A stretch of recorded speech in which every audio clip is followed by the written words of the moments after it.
Welcome to One of Our Journey, where we'll be studying once and for all, is Alias really the best show of all time, or is it, well, shall we say, we'll be doing this by me rewatching the show and taking rigorous notes of each episode. We'll, on top of that, be watching and analyzing the show for the deep themes. Themes like, can Jennifer Gardner actually act? When will Rocket Raccoon get put into the raccoon body? Just how hunky are all of the boys? How thick does the sexual tension get? Episode 2 waste no time getting into it. Everybody rev up your chainsaws because the sexual tension starting in this episode is as thick as some chowder. Our superstar Sydney Bristiow is recounting a mission to her handler Vaughn. And while recounting this mission, yep, you guys guessed it, she kicked somebody's butt, bringing out a running total of butts kicked by Sydney Bristiow to 7. 7 butts kicked, and we're not even 6 minutes into the episode before she kicks the first butt of this one.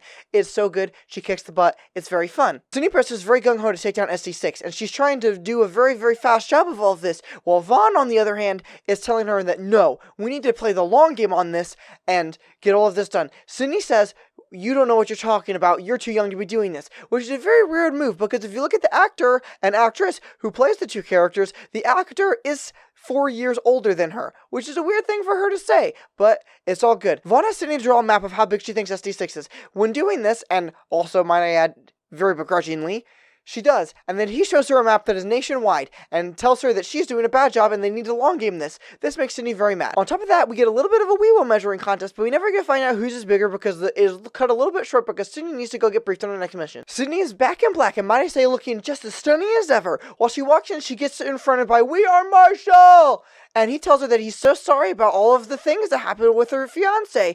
And she doesn't really say anything. She just kind of blows him off. But he'll play a key part in today's episode a little bit later on. We'll get there. Sydney goes in and gets briefed for her next mission. After the briefing, Sydney is told to go meet somebody. She walks in there and she meets her dad. She learns for the very first time that her dad has been a spy this whole time for SD6. She walks up to him and says, "Hey, did you know about Danny's death?" He says yes. She then slaps him. Holy crap, these daddy issues are turned up to 11 and as hot as ever! Sydney then goes to the gas station to meet with Vaughn and tell her everything that's going on. They have a very secretive spy meeting inside of this gas station, and which he just says, "Hey, give us the files first and we'll make copies of them and then give you the files back at the airport." And she goes, "Good point, bye." She then leaves. Sydney and her partner Dixon are now on their secret spy mission.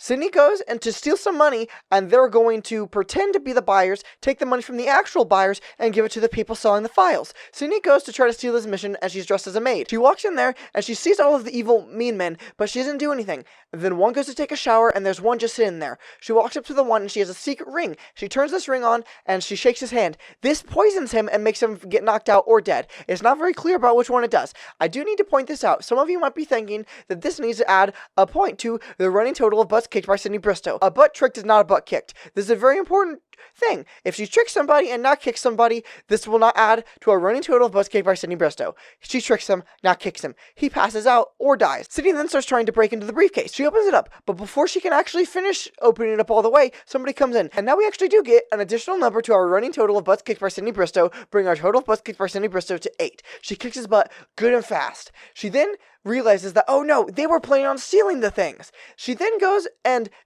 she then tells Dixon this. And Dixon, well, very clearly talks into an earwig.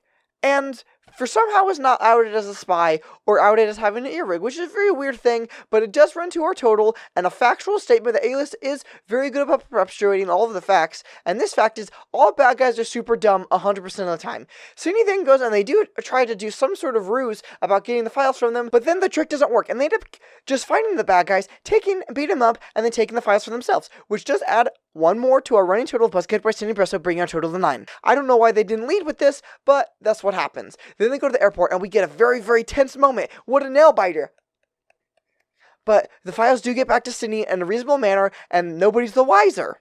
We now get to a pretty weird spot in our Alias episode, where Sydney gets home, goes to her house, puts on her engagement ring from her late fiancé Danny, goes and lays in the bathtub and cries. Hopefully this is not the bathtub that he was fridged in, but if it was, that'd be super weird, and it's not very well explained whether it is or isn't. Shortly after crying, she goes to a quick hang sesh with all of her friends to celebrate one of her friends becoming a lawyer, I think.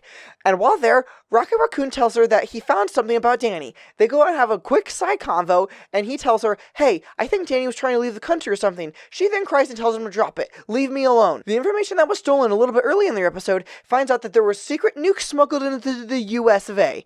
Sydney then goes to try to find one of the nukes. She finds it and accidentally starts a timer. The nuke is now counting down. She panics. She calls, "We are Marshall," to save the day, and Marshall tells her to do this. Michael gets very mad because although the bomb does get defused and the nuke does not go off on US soil, SD6 has a nuke now, and she messed up so bad. She should have called Michael Vaughn and not Marshall, because now she gave the bad guys a nuke. What a bad spy. This does go to a little bit of downplaying and maybe help everybody get their little bit of a Weibo measuring competition and all of that a little bit more in perspective. Sydney promises that she can run and get it back, but first she needs somebody to cover for her at SD6. So she goes and she calls her dad, and they have a secret meeting. And while they're having a secret meeting, she said, "Hey, can you cover for me? I need to go get this nuke back because I messed up so very badly."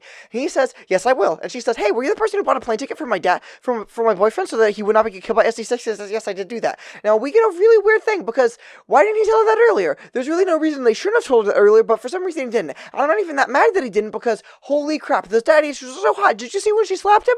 Oh boy, so hot. But there's really no reason that he should not have told her this. It was a very bizarre thing that he didn't do this. Anyway, Sydney, she then goes and she tries to get that nuke back. But do you think she's going to do it? And on top of that, while she's going to get the nuke back, mid-mission, Vaughn gets pulled from her case and he's no longer the handler. What do you think's going to happen? Do you think Sydney's going to be okay? Do you think Vaughn's going to somehow be able to help Sydney? What's the sexual tension going to happen? How's that going to keep going? We have to tune in next time to find out.